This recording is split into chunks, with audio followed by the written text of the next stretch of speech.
Alors ça, c'est une situation que je rencontre de plus en plus, c'est-à-dire des parents qui ont un titre de séjour, qui ont des enfants qui sont nés en France et qui par urgence voyagent dans leur pays d'origine en général. Alors, si vous avez déposé la demande de titre de document de circulation pour étrangers mineurs et que cette demande est en cours et que vous avez dû quitter le territoire avec votre enfant, il y a des chances que vous puissiez obtenir un visa retour pour l'enfant.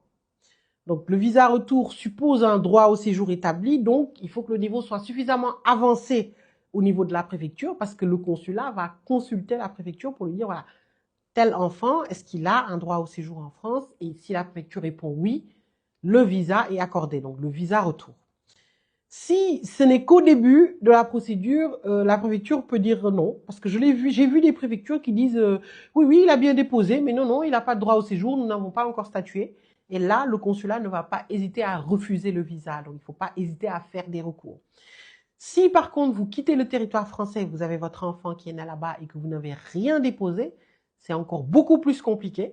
Parce que là, l'enfant serait plutôt éligible, même s'il est né en France et qu'il a des parents avec un titre de séjour, il est beaucoup plus éligible au regroupement familial. Donc là, c'est beaucoup plus difficile de faire re-rentrer un enfant rapidement. Par contre, vous pouvez tenter, voilà, de demander un visa visiteur ou un visa court séjour. Ça peut marcher, mais pas le visa retour. Et si vous avez de la chance, le visa est accepté, arrivé en France, vous redéposez le DCM. Et si vous n'avez pas de la chance, ben, il faudrait faire un recours si ça marche ou alors effectuer la procédure de regroupement familial.